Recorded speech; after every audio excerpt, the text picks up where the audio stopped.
ಎಲ್ಲರಿಗೂ ನಮಸ್ತೆ ಹೇಳ್ತಾ ನನ್ನ ವ್ಲಾಗ್ನ ನಾನು ಸ್ಟಾರ್ಟ್ ಮಾಡ್ತಾ ಇದ್ದೀನಿ. ಹಾಗೆ ಎಲ್ಲರಿಗೂ ಯುಗಾದಿ ಹಬ್ಬದ ಆರ್ಥಿಕ ಶುಭಾಶಯಗಳು. ನಮಗಂತೂ ಹೊಸ ವರ್ಷ ಅಂತ ಅಂದರೆ ಯುಗಾದಿ ಹಬ್ಬ ಆದಮೇಲೆ ನಾವು ಮನೇಲೆಲ್ಲ ಸೆಲೆಬ್ರೇಷನ್ ಮಾಡಲೇಬೇಕಲ್ಲ. ಹಾಗಾಗಿ ನನ್ನ ಮಗನಿಗೆ 8 ಮಂತ್ಸ್ ಫೋಟೋ ಶೂಟ್ ಮಾಡೋಣ ಅಂತ ಹೇಳಿ ಹಬ್ಬದ ಥೀಮಲ್ಲಿ ಫೋಟೋ ಶೂಟ್ ಮಾಡಿದ್ದೆ.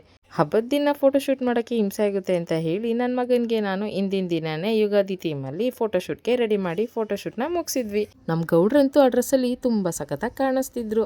ಆದರೆ ಮಕ್ಕಳು ಮಲಗಿದ್ದಾಗ ನಾವೇನು ಫೋಟೋ ಶೂಟ್ ಮಾಡ್ತೀವಿ ಅದೇ ಬಂತು. ಅದಾದಮೇಲೆ ಮಕ್ಕಳನ್ನ ಒಂದು ಸೈಡ್ ಕೂರಿಸಿ ಒಂದು ಫೋಟೋ ತೆಗೆಯೋದು ಅಂದರೆ ಭಾರಿನೇ ಕಷ್ಟ. ಅದರಲ್ಲಾಗಂತೂ ಇನ್ನೂ ಮಂಡಿ ಹಾಕೋದ್ರಲ್ಲಿ ಹಿಡಿಯೋದಂತೂ ಇನ್ನೂ ಕಷ್ಟ. ಮಲಗಿದ ಜಾಗದಲ್ಲಿ ಫೋಟೋ ಶೂಟ್ ಮಾಡೋದಾದರೆ ಮಕ್ಕಳಿಗೆ ಈಸಿಯಾಗಿ ಮಾಡಿಬಿಟ್ಟು ಮುಗಿಸ್ಬಿಡ್ಬೋದು. ಯುಗಾದಿ ಹಬ್ಬ ಬಂತು ಅಂದರೆ ಬೇವು ಬೆಲ್ಲ ಅಂತ ಅನ್ಬೋದು. ಅದ್ರ ಜೊತೆಗೆ ಯುಗಾದಿ ಹಬ್ಬದ ದಿನ ಎಣ್ಣೆ ಹಚ್ಕೊಂಡು ಸ್ನಾನ ಮಾಡಿ ಮನೇಲಿ ತಂದಿರೋ ಹೊಸ ಬಟ್ಟೆನ ಹಾಕ್ಕೊಂಡು ಮಿಂಚೋದು ಇನ್ನೊಂದು ಸೈಡ್ ಆಗಿರುತ್ತೆ. ಇನ್ನು ಈ ಸಲ ನನ್ನ ಮಗ ಅಪರೂಪಕ್ಕೆ ಅವ್ರ ತಾತನ ಕೈಲಿ ಎಣ್ಣೆ ಉಜ್ಜಿಸ್ಕೊತಿದ್ದ. ಅಪ್ಪ ಇಬ್ಬರು ಮಕ್ಕಳನ್ನು ಕೂರಿಸ್ಕೊಂಡು ನಾನೇ ಎಣ್ಣೆ ಹಚ್ತೀನಿ ಅಂತ ಬಿಸಿಲಲ್ಲಿ ಕೂರಿಸ್ಕೊಂಡು ಎಣ್ಣೆ ಹಚ್ಚಿದ್ರು. ಅದರಲ್ಲಾಗಿ ನನ್ನ ಮಗ ಅಂತೂ ಫುಲ್ ಎಣ್ಣೆ ಅಂದ್ರೇ ಆಗಲ್ಲ. ಅವ್ರ ತಾತ ಅಂತೂ ನಾನು ಹಚ್ಕೊಂಡಿಲ್ವಾ ಇರು ಸುಮ್ಮನೆ ದಶ್ವಂತ್ ಅಂತ ಹೇಳಿ ಹಾಕ್ಕೊಂಡು ಚೆನ್ನಾಗಿ ಉಜ್ಜಾಕಿದ್ರು. ಇನ್ನೂ ಯುಗಾದಿ ಹಬ್ಬದ ದಿನ ಎಣ್ಣೆ ಹಚ್ಚಿ ಯಾಕೆ ಸ್ನಾನ ಮಾಡಬೇಕಪ್ಪ ಅಂತ ಅಂದರೆ ಸ್ಕಿನ್ನು ನೀಟಾಗಿ ಶುದ್ಧ ಆಗುತ್ತೆ. ಹಾಗೆ ಜೊತೆಗೆ ದೇಹದಲ್ಲಿ ಚರ್ಮನೂ ಕೂಡ ಸ್ಮೂತ್ ಆಗುತ್ತೆ ಅಂತ ಹೇಳಿ ಹರಳೆಣ್ಣೆನ ಅಥವಾ ಸಾಸಿವೆ ಎಣ್ಣೆನ ಹಚ್ಚಿ ಸ್ನಾನ ಮಾಡಬೇಕು ಅಂತ ಹೇಳ್ತಾರೆ. ಹರಳೆಣ್ಣೆನ ಯೂಸ್ ಮಾಡಿ ಮಕ್ಕಳಿಗೆ ಮಸಾಜ್ ಮಾಡಿ ಸ್ನಾನ ಮಾಡಿಸೋದ್ರಿಂದ ಸ್ಕಿನ್ನು ಯಾವುದೇ ರೀತಿ ರಫ್ ಆಗಲ್ಲ ಆ್ಯಂಡ್ ರ್ಯಾಷಸ್ ಕೂಡ ಬರಲ್ಲ. ಸ್ಮೂತಾಗಿ ಆ್ಯಂಡ್ ಸಾಫ್ಟಾಗಿ ಇರುತ್ತೆ.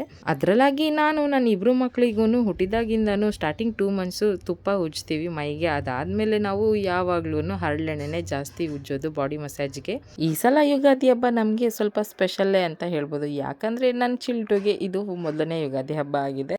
ಅದರಲ್ಲಾಗಿ ನಮ್ಮ ದೋಷವಂತೂ ಎಣ್ಣೆ ಉಜ್ಕೊಂಡು ಒಂದು ರೌಂಡ್ ಟೆರೆಸ್ ತುಂಬ ಓಡಾಡಿಕೊಂಡು 1 ಗಂಟೆ ಆದರೂ ಸ್ನಾನಕ್ಕೆ ನಾನು ಬರಲ್ಲ, ನಾನು ಫಸ್ಟ್ ಮಾಡಲ್ಲ, ನೀವು ಹೋಗಿ ಅಂತ ಕಿತಾಪತಿ ಮಾಡ್ಕೊಂಡು ನಿಂತಿದ್ದ. ಅಷ್ಟರಲ್ಲಾಗಿ ಸಚಿನ್ ಅವರು ಬಂದರು ಅಂತ ಹೇಳಿ ಅವ್ರಿಗೂ ಕೂಡ ಎಣ್ಣೆ ಹಚ್ಕೊಟ್ಟೆ. ಅವರು ಕೂಡ ಮಕ್ಕಳ ಜೊತೆ ಒಂದು ಫೋಟೋಗೆ ಪೋಸ್ ಕೊಟ್ಟರು. ನಮ್ಮ ಸ್ನಾನಕ್ಕೆ ಅಂತ ಕಡಲೆ ಹಿಟ್ಟು ಸೀಗೆ ಪುಡಿನ ರೆಡಿ ಮಾಡಿಟ್ಟಿದ್ರು. ಜೊತೆಗೆ ಬಿಸಿನೀರಿಗೆ ಬೇವಿನ ಎಲೆ ಮತ್ತು ಅದ್ರ ಹೂನ ಹಾಕಿಟ್ಟಿದ್ರು. ಯಾಕಂದರೆ ಇದನ್ನ ಹಾಕಿ ಸ್ನಾನ ಮಾಡೋದ್ರಿಂದ ಯಾವುದೇ ಆದ ದೃಷ್ಟಿ ಇದ್ರೂ ಹೋಗುತ್ತೆ, ಜೊತೆಗೆ ಸಕಾರಾತ್ಮಕ ಶಕ್ತಿನ ಹೆಚ್ಚುತ್ತೆ ಅಂತ ಹೇಳ್ತಾರೆ. ಇನ್ನು ಅಮ್ಮ ಅಡುಗೆ ಮನೆಯಲ್ಲಿ ಒಳ್ಳೊಳ್ಳೆ ಅಡುಗೆನ ರೆಡಿ ಮಾಡ್ಕೋತಾ ಇದ್ರು ಹಬ್ಬಕ್ಕೆ. ನನಗಂತೂ ಯುಗಾದಿ ಅಂತ ಅಂದರೆ ಹೊಸ ಬಟ್ಟೆ ಕಡೆ ಎಲ್ಲ ಹಾಕ್ಕೊಂಡು ಪೂಜೆ ಎಲ್ಲ ಮುಗಿಸಿದ್ಮೇಲೆ ಬೇವು ಬೆಲ್ಲ ತಿಂದಿರ್ತೀವಿ. ಅದಾದಮೇಲೆ ಹಬ್ಬ ಅಂದರೆ ಹಬ್ಬದೂಟ ಆಗಲೇಬೇಕಲ್ವ. ಅಮ್ಮ ಹಿಂದಿನ ದಿನನೇ ಚಕ್ಲಿ ಮತ್ತು ಒಬ್ಬಟ್ಟು ಹಣ್ಣನ ರೆಡಿ ಮಾಡಿದ್ರಿಂದ ಬೇಗ ನಮ್ಮ ಮನೆಯಲ್ಲಿ ಹಬ್ಬದೂಟ ಮುಗೀತು. ಇನ್ನು ಪೂಜೆ ಎಲ್ಲ ಆದಮೇಲೆ ಎಲ್ಲರೂ ಒಟ್ಟಿಗೆ ಕೂತ್ಕೊಂಡು ಊಟ ಮಾಡೋಣ ಅಂತ ಹೇಳಿ ಎಲ್ಲರೂ ಒಟ್ಟಿಗೆ ಪೂಜೆನ ಮುಗಿಸಿದ್ವಿ. ಹಬ್ಬದೂಟನ ಬಾಳೆ ಎಲೆಯಲ್ಲಿ ಊಟ ಮಾಡಿದಿದ್ರೆ ಅದಕ್ಕೆ ಇನ್ನೂ ಟೇಸ್ಟ್ ಸಿಗೋದು. ಬಟ್ ಆ ಟೈಮಲ್ಲಿ ಹುಡ್ಕೊಬರೋಕ್ಕಾಗಲಿಲ್ಲ. ಹಾಗಾಗಿ ನಾವು ತಟ್ಟೆಲೆ ಹಾಕ್ಕೊಂಡು ಹಬ್ಬದ ಊಟನ ತಿಂದ್ವಿ.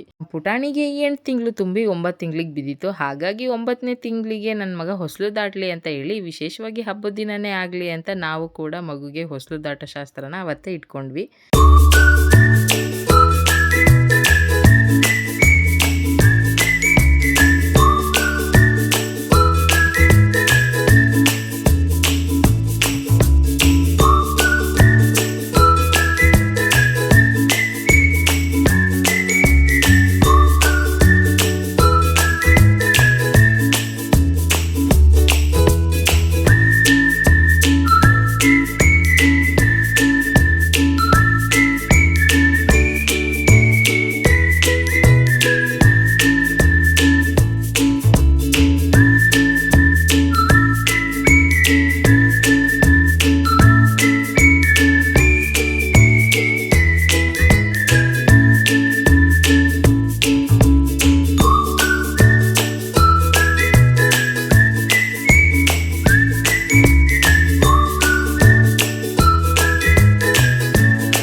ಎಲ್ಲ ದಾಟ ಆದಮೇಲೆ ನಮ್ಮ ಪುಟಾಣಿ ಕೈಲಿ ಏನು ಮುಟ್ತಾನೆ ನೋಡೋಣ ಅಂತ ಹೇಳಿ ಒಂದೊಂದು ತಟ್ಟೆಗೆ ಒಂದರಲ್ಲಿ ದುಡ್ಡು ಮತ್ತು ಚಿನ್ನ, ಇನ್ನೊಂದರಲ್ಲಿ ಹಣ್ಣು ತಿಂಡಿ ತಿನಿಸುನೆಲ್ಲ ಇಟ್ಟು ಇನ್ನೊಂದು ಸೈಡು ಬುಕ್ಸು ಮತ್ತು ಪೆನ್ಸಿಲ್ನ ಜೋಡಿಸಿಟ್ಟಿದ್ವಿ. ಎಲ್ಲ ಜೋಡಿಸಿಟ್ಟಾದ್ಮೇಲೆ ನನ್ನ ಮಗ ಬಂದು ಪಟ್ಟಂತ ಯಾವುದಕ್ಕೂ ಕೈ ಹಾಕಲೇ ಇಲ್ಲ. ನಮ್ಮನ್ನಂತೂ ಒಂದು 10 ನಿಮಿಷ ಕೂರಿಸಿ ಭಾರಿ ಸತಾಯಿಸ್ಬಿಟ್ಟ. ಆಮೇಲೆ ಬಂದು ಅವನು ಫಸ್ಟ್ ಮುಟ್ಟಿದ್ದೆ ಬುಕ್ಸು ಮತ್ತು ಪೆನ್ಸಿಲ್. ಇದು ಯಾವುದೇ ರೀತಿ ಶಾಸ್ತ್ರ ಅಲ್ಲ. ಇದನ್ನು ಸುಮ್ಮನೆ ಮಕ್ಕಳು ಅವ್ರ ಇಂಟ್ರೆಸ್ಟ್ ಅಥವಾ ಅವ್ರಿಗೆ ಏನು ಇಷ್ಟ ಅಂತ ಅವ್ರಿಗೆ ಯಾವ್ದು ಮುಂದೆ ಅವರಿಗೆ ಇಂಟ್ರೆಸ್ಟ್ ಇರುತ್ತೆ ಅಂತ ಹೇಳಿ ಇದನ್ನು ಸುಮ್ಮನೆ ನಮ್ಮ ಖುಷಿಗೆ ಅಂತ ಹೇಳಿ ಮಾಡಿಸೋದಾಗಿರುತ್ತೆ. ಗಾದಿ ವರ್ಷದೊಟ್ಟಿಗೆಲ್ಲ ಮುಗಿಸ್ಕೊಂಡು ನಾವು ಮನೆಯಲ್ಲಿ ಸುಮ್ಮನೆ ಕೂತಿದ್ದಾಗ ಬೇಬಿ ಅಕ್ಕ ಮಗನ ಬರ್ತಡೇ ಅಂತ ಹೇಳಿ ನಮ್ಮನ್ನೆಲ್ಲರೂ ಬರ್ತಡೇಗೆ ಇನ್ವೈಟ್ ಮಾಡಿದರು.